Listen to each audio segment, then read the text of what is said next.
Hello and welcome है दोस्तों आप सभी लोगों का। आज की मूवी जो हम एक्सप्लेन करने वाले हैं उसका नाम है रॉन्ग टर्न 4। ये बहुत ही बेहतरीन एक स्लैशर मूवी है। तो दोस्तों मूवी की शुरुआत होती है वेस्ट वर्जीनिया 1974, जहाँ पे हम एक सेनेटोरियम को देखते हैं और हमें बताया जाता है कि यहाँ पर जो पेशेंट है उनको डीफॉर्म या फिर बर्थ डिफेक्ट की वजह से यहाँ पर रखा गया है।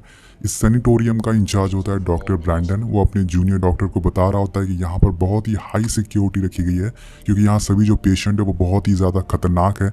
लेकिन इसी बीच डॉक्टर एनी को एक पेशेंट पीछे से पकड़ लेता है, उसे खींच लेता है और उसके बालों में से हेयर पिन निकाल लेता है। अब आगे चलने पर डॉक्टर उसे 3 भाइयों से मिलवाते हैं जो कि होते हैं हिलिकर ब्रदर्स। वो बताते हैं कि पूरे हॉस्पिटल में सबसे खतरनाक पेशेंट है, इनको जंगल से पकड़ कर लाया गया है जब ये अपनी माँ बाप को खा रहे थे। डॉक्टर उनके बारे में बताना चालू कर देते हैं। वो बताते हैं कि सबसे छोटा वाला जो है, जो सबसे यंग है, वो अपनी ही 2 उंगलियां खा चुका है, इसलिए उसका नाम 3 फिंगर होता है। और बीच वाला है वो अपनी एक आंख निकाल कर खा चुका है, इसलिए उसका नाम होता है 1 आई।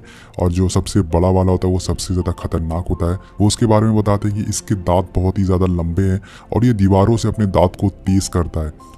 मतलब कि लोग चाकू को तेज़ करते हैं और ये बंदा अपने दांत को तेज़ कर रहा है। वेल दोस्तों, इसका नाम होता है सॉ टूथ। इसके बाद ये लोग यहाँ से चले जाते हैं और अब जिस पेशेंट ने डॉक्टर एनी की हेयर पिन निकाली थी वो सेल को खोलने की कोशिश करता है, लेकिन वो उसे खोल नहीं पाता है। तभी ये तीनों भाई उससे पिन मांगते हैं और 3 फिंगर होता है वो बहुत ही ज़्यादा चालाक होता है। वो सेल को खोल देता है जिससे कि तीनों भाई बाहर आ जाते हैं और पहले बाहर आकर वो एक गार्ड को मारते हैं और 3 फिंगर उसकी आंखें निकाल कर खा जाता है। दोस्तों बहुत ही हॉरर सीन है ये। वेल ये लोग बाहर जाकर सभी सेल को खोल देते हैं जिससे कि सभी पागल बाहर आ जाते हैं। और इसके बाद ये तीनों डॉक्टर एनी को पकड़ लेते हैं और उन्हें एक बेड पर लिटा देते हैं और उसे इलेक्ट्रिक शॉक देना चालू कर देते हैं। वो उसे तब तक शॉक देते हैं जब तक उसके दिमाग से धुआं ना निकलने लगे और डॉक्टर एनी की यहीं पे मौत हो जाती है। मतलब एनी इनकी थेरेपी करना चाहती थी लेकिन यहाँ पर उसी की थेरेपी हो गई है। अब दोस्तों बारी थी डॉक्टर ब्रैंडन की। तो ये तीनों डॉक्टर को हाथ पैर उसके बांध देते हैं एक वायर से और वहाँ पर एक बटन दबा देते हैं और हम देखते हैं कि देखते ही देखते दोस्तों वो जो वायर होता है वो खींचने लगता है, जिसके बाद डॉक्टर के जो हाथ और पैर होते हैं वो बॉडी से अलग हो जाते हैं। तो काफ़ी दर्दनाक मौत हो जाती है डॉक्टर की। ये सब देखकर ये तीनों भाई बहुत ही ज़ोर ज़ोर से हंस रहे होते हैं और बहुत ही इंजॉय कर रहे होते हैं। और उसके बाद हम समय देखते हैं 2003 का, जहाँ पर कुछ दोस्त बर्फ़ में स्केटिंग करने जा रहे होते हैं। ये लोग काफ़ी एक्साइटेड होते हैं लेकिन कुछ ही दूर जाने पर ये सभी अपना रास्ता भटक जाते हैं और यहाँ एक बहुत ही तेज तूफान भी आ जाता है और सभी लोग के सामने एक बिल्डिंग दिखती है। ये बिल्डिंग कोई और नहीं होती बल्कि वही बिल्डिंग होती है जो कि मेंटल असाइलम था जहाँ पर तीनों भाई रहा करते थे। तो तूफान की वजह से ये सभी लोग बिल्डिंग में चले जाते हैं, इनके पास कोई ऑप्शन नहीं होता है। बिल्डिंग आने के बाद सबसे पहले ये लोग आग जलाते हैं और आराम से बैठ जाते हैं, लेकिन थोड़ी देर में इन सभी के अंदर चुल मचती है और हॉस्पिटल में घूमना चालू कर देते हैं। यहाँ पर इन लोगों को पता चलता है कि ये जगह एक मेंटल असाइलम थी और यहाँ डीफॉर्म लोगों को रखा जाता था। तभी हम तीनों भाइयों को देखते हैं जो कि किसी की बॉडी खींचकर असाइलम में ले जा रहे होते हैं। तीनों दोस्त प्राइवेसी के लिए एक अलग जगह ढूंढने लग जाते हैं। प्राइवेसी मतलब आप समझ गए होंगे। और जब विंसेंट अंदर जाकर चेक करता है वो जोर से चीखता है, जिसकी आवाज़ सुनकर वो दोनों लड़कियां भी अंदर जाती हैं चेक करने के लिए। लेकिन यहाँ पर दोस्तों विंसेंट इनके साथ प्रैंक कर रहा होता है। अभी हम इनके पीछे 1 आई को भी देखते हैं, मतलब इनके पीछे वो पड़ चुका है और इनके साथ अब प्रैंक होने वाला है। इसके बाद विंसेंट को जनरेटर भी मिल जाता है और वो जो सारा मेंटल असाइलम होता है उसकी लाइट ऑन कर देता है, जिसकी वजह से सभी लोग काफ़ी खुश हो जाते हैं कि लाइट आ गई है और पार्टी करना चालू कर देते हैं। पूरे असाइलम ये लोग दौड़ने लग जाते हैं, डांस करते हैं, नाचते हैं और इसी बीच इनको बहुत सारी वीडियो टेप्स भी मिल जाती हैं। डैनियल इन टेप को चलाता है। हम देखते हैं कि ये टेप्स में पेशेंट की थेरेपी की वीडियोज़ होती है, उन्हें शॉक दिया जाता था और इन तीनों भाइयों को सबसे ज़्यादा शॉक दिया गया था। तो उसमें से एक लड़की लॉरेन बताती है कि उसके भाई ने उसे बचपन में इन लोगों के बारे में बताया था कि ये 3 लोग कैनिबल होते हैं और ये लोग इंसानों को मार कर खाते हैं।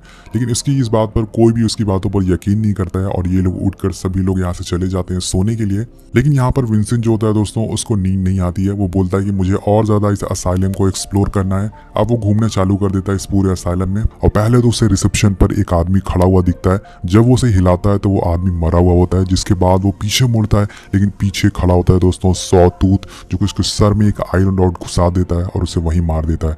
उसकी बॉडी को ले जाकर एक रूम में छुपा देता है और अब नेक्स्ट मॉर्निंग विंसेंट इन्हें कहीं भी नहीं दिखता तो सभी लोग उसे ढूंढना चालू कर देते हैं।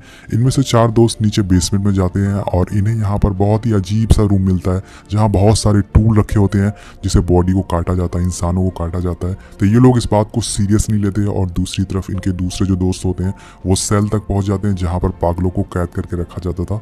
इन्हें बहुत सारा यहाँ पर खून मिलता है तो ये सभी लोग समझ जाते हैं कि यहाँ पर कुछ ना कुछ गड़बड़ है और सभी दोस्त अलग अलग डायरेक्शन में चले जाते हैं और विंसेंट को ढूंढना चालू चालू कर देते हैं। और अब जेना किचन में पहुंच जाती है और जहां देखती है कि सॉ टूथ उसके एक दोस्त की बॉडी को काट रहा है। ये देखकर वो बहुत ही ज़्यादा डर जाती है और तभी यहाँ पर थ्री फिंगर आ जाता है और सॉ टूथ को बाहर जाने के लिए बोलता है ताकि वो और लोगों को मार सके। अब जेना भागते हुए अपने दोस्तों के पास आती है और बोलती है कि वो हमें मार देंगे, हमें यहाँ से भागना होगा। ये लोग उसकी कुछ बात समझ पाते हैं कि इनके पीछे एक शर्ट का टुकड़ा आकर गिरता है और जब केनिया उसे चेक करती है, उसे खोलती है तो दोस्तों उसमें उनके दोस्त का कटा हुआ सर होता है और ये देखकर सभी जोर जोर से चीखना चालू कर देते हैं, चिल्लाना चालू कर देते हैं। अब ये तीनों भाई ऊपर से एक वायर को क्लियर के गले में फंसा लेते हैं और उसे ऊपर खींचना चालू कर देते हैं। काइल उसे बचाने के लिए आगे बढ़ता है और उसके पैर पकड़ लेता है, लेकिन ये तीनों बहुत ही ताकत से उसे ऊपर खींच रहे होते हैं जिससे कि उसका गला कटना चालू हो जाता है और उसका सारा खून काइल के मुंह पर गिरने लगता है और देखते देखते क्लियर की जो बॉडी होती है उसके सर से अलग हो जाती है। ये देखकर सभी दोस्त बहुत ही ज़्यादा डर जाते हैं और भागना चालू कर देते हैं और असाइलम के बाहर आ जाते हैं, लेकिन वो देखते हैं कि इनकी जो स्नो बाइक है वो स्टार्ट नहीं हो रही है, उसका जो स्पार्क प्लग है वो इन लोगों ने निकाल दिया है। अब इनमें से इनका एक दोस्त बोलता है कि हमें अंदर जाकर इनसे लड़ना चाहिए, लेकिन क्लियर बोलती है कि ये लोग कैनिबल्स है, ये हमें मार कर खा जाएंगे तो हमें इनसे बच के रहना होगा। अब इनमें से एक लड़की जो होती है जिसका नाम लॉरेन होता है वो बोलती है कि वो स्केटिंग में बहुत ही अच्छी है, वो स्केट करके आगे जाएगी और मदद लेके आएगी। उसका बॉयफ्रेंड बोलता है कि अगर तुम इस बर्फ में आगे गई तो तुम जमकर मर जाओगी, लेकिन लॉरेन बोलती है कि वो बहुत ही स्ट्रांग है, वो रास्ता ढूंढ लेगी। अब बाकी लोग यहाँ बर्फ में खड़े नहीं रह सकते थे क्योंकि यहाँ बहुत ही तेज तूफान चल रहा होता है और ये डिसाइड करते हैं कि सभी लोग अपने आप को एक रूम में लॉक कर लेंगे जिससे कि इनकी जान बच सके। ये सभी लोग डॉक्टर के ऑफिस में भागते हुए जाते हैं और डोर को अंदर से बंद कर लेते हैं। ये लोग सोचते हैं कि अगर कैनिबल्स इन पर अटैक कर देंगे, इन पर हमला कर देंगे तो इनके पास लड़ने के लिए कोई हथियार नहीं होगा। तो थोड़ी देर पहले इन लोगों ने बेसमेंट में बहुत सारे टूल्स देखे थे और सारा काइल्स और डैनियल बेसमेंट में जाने का डिसाइड करते हैं उस टूल्स को लेने के लिए ताकि वो इनसे लड़ सके। और जब ये तीनों लोग नीचे बेसमेंट में जाते हैं तो तभी थ्री फिंगर इनके पीछे एक से लेकर पड़ जाता है और इनको दौड़ाना चालू कर देता है। ये भागकर एक रूम में जाते हैं और अपने आप को बंद कर देते हैं।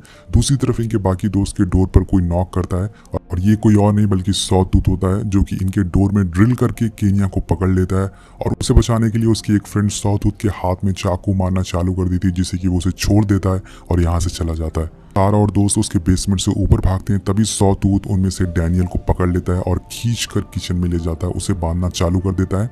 अब सारा ऊपर रूम में पहुंचती है तो वो देखती कि डैनियल उसके साथ नहीं है और इधर ये तीनों भाई डैनियल को जिंदा ही काटने लगते हैं, उसकी स्किन को काट कर निकालने लगते हैं। बहुत ही दर्दनाक सीन है और उसके चिल्लाने की, उसकी चीखने की आवाज़ ये सभी दोस्त सुन रहे होते हैं और अब वो उसकी स्किन और अब तीनों भाई उसकी स्किन को पका कर खाने लगते हैं और बोलते हैं बहुत टेस्टी है। उसके बाद लगातार डैनियल के चीख सुनकर ये लोग डिसाइड करते हैं कि वो उसे बचाने के लिए जाएंगे। जब काइल नीचे आता है तो वो देखता है कि वो तीनों डैनियल को खा रहे हैं और इस कारण डैनियल की अब मौत हो चुकी है, वो बच नहीं पाया है। काइल अपने दोस्तों के पास जाता है और बताता है कि वो डैनियल को मारकर खा चुके हैं। काइल और सभी दोस्त एक प्लान बनाते हैं कि ये तीनों भाइयों को वो नीचे सेल में बंद कर देंगे और उसके बाद काइल इन पर पीछे से अटैक करता है और सभी चाकू लेकर इनके पीछे पड़ जाते हैं, जिसके बाद ये किसी तरह से इन तीनों भाइयों को सेल में बंद कर देते हैं। काइल बहुत ही गुस्से में होता है और वो इन्हें लाइटर से जलाने वाला होता है, लेकिन केनिया उसे मना करती है। वो बोलती है कि इन्हें मत जलाओ, ये भी इंसान है। जिसके बाद काइल ना चाहते हुए भी उन्हें नहीं मारता, वहां पर उन्हें छोड़ देता है। सो गाइस यहाँ पर केनिया बोलती है कि हम लोग अपनी बाइक के स्पार्क प्लग ढूंढेंगे और यहाँ से निकल जाएंगे। इसके बाद काइल यहीं रुक जाता है इन पर नजर रखने के लिए और बाकी सभी स्पार्क प्लग ढूंढना चालू कर देते हैं। लेकिन दोस्तों यहाँ पर जिस हेयर पिन से इन तीनों ने पहले ये सेल खोला था वो यहीं पर पड़ी होती है और वो उसे दोबारा सेल खोल लेते हैं, जिसके बाद वो यहाँ से बाहर आ जाते हैं। पहले तो बाहर आकर सॉ टूथ काइल को पकड़ लेता है और दूसरी तरफ हम देखते हैं कि कीना यहाँ पर काइल को चेक करने के लिए आती है और देखती है ना तो यहाँ पर काइल होता है और ना ही वो तीनों होते हैं। वो तीनों भाग चुके होते हैं, यहाँ पे दोस्तों आज़ाद हो चुके हैं। वो फटाफट अपने दोस्तों के पास जाती है, बताती है कि वो सभी भाग चुके हैं और उनको सेफ होना चाहिए। तो ये सभी लोग अपने आप को एक रूम में फिर से लॉक कर लेते हैं। अब इनके रूम के बाहर एक आदमी झांकता है जिसके मुंह पर कपड़ा बंधा होता है। तो ये लड़कियां सोचती हैं कि ये थ्री फिंगर है, इसलिए वो उसका पीछा करती हैं, उसे बहुत ही बेरहमी से चाकू घोंप कर मार देती हैं। लेकिन जब वो उसका फेस देखती हैं तो वो कोई और नहीं बल्कि काइल होता है दोस्तों, जिसकी जुबान उन तीनों ने काट दी थी, इसलिए वो बोल नहीं पा रहा था। अब ये तीनों लड़कियां वहां से बहुत ज़्यादा डर जाती हैं और भागना चालू कर देती हैं। इनके पीछे पड़े होते हैं वो तीनों भाई और इनके साथ ही होते हैं इनके हथियार। तो ये तीनों एक रूम में पहुंच जाते हैं और वहां पर इनके सभी सामान रखे होते हैं। तो ये सभी फटाफट अपना जैकेट वगैरह पहन लेते हैं और डिसाइड करते हैं कि खिड़की तोड़कर यहाँ से भाग जाएंगे। लेकिन दोस्तों यहाँ एक असाइलम होता है, तो इसकी जो सारी खिड़कियाँ होती हैं उस पर जालियाँ लगी होती है। लेकिन यहाँ पर इनको एक ऐसी खिड़की मिल जाती है जिसकी जाली टूटी होती है और उसके पीछे बहुत ही ज़्यादा बर्फ़ जमी होती है। तो फटाफट सारा उस बर्फ़ को तोड़ना, उसको हटाना चालू कर देती है। और दूसरी तरफ हम देखते हैं कि तीनों भाई इनके डोर के बाहर पहुँच चुके हैं और डोर को तोड़ने लगते हैं, उसको खोलने लगते हैं। इसी बीच सारा बर्फ़ को हटा लेती है और बाहर निकल जाती है। लेकिन उसकी एक फ्रेंड अंदर रह जाती है और तभी सॉटूथ अंदर घुस जाता है और अपनी ड्रिलिंग मशीन से उसके पीठ में घुसा देता है, जिसकी कि उसकी वहीं मौत हो जाती है।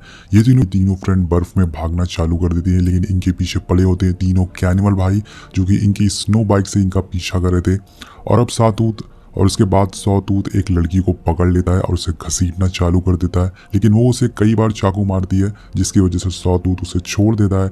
लेकिन दोस्तों थोड़ी देर में वो फिर से वापस आता है और उस पर अपनी बाइक चढ़ा देता है और अपने टायर को घुमाने लगता है, जिसकी वजह से उसकी वहीं मौत हो जाती है।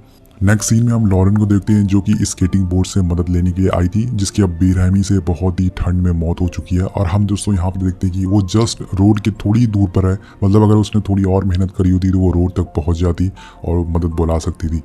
वेल दोस्तों, अब सारा और कीनिया बचती हैं, जिसके पीछे वन आई अभी भी पड़ा होता है। लेकिन जैसे ही वो कीनिया के पास आता है, सारा उसे मारकर वहीं गिरा देती है, जिसके बाद वो इनकी बाइक लेकर यहाँ से भागना चालू कर देते हैं। ये दोनों बहुत ही ज़्यादा खुश होते हैं कि इनकी जान बच चुकी है। लेकिन तभी दोस्तों सामने एक वायर से इनकी गर्दन कट जाती है और हवा में उड़ना चालू हो जाती है। तो ये काफ़ी डरावना सीन है। वेल गाइस, ये ट्रैप उन भाइयों ने लगाया था ताकि यहाँ से कोई बचकर ना जा सके। अब थ्री फिंगर यहाँ पर आता है और सारा और कीना के सर उठाकर यहाँ से ले जाता है। आज रात वो लोग पार्टी करेंगे। वेल मूवी यहीं पे खत्म हो जाती है। आपको मूवी कैसी लगी नीचे कमेंट करके ज़रूर बताएगा। सबसे इंपॉर्टेंट चीज़ दोस्तों, चैनल को सब्सक्राइब ज़रूर करिएगा। मिलते हैं आपसे अगली वीडियो में। Thank you so much for watching.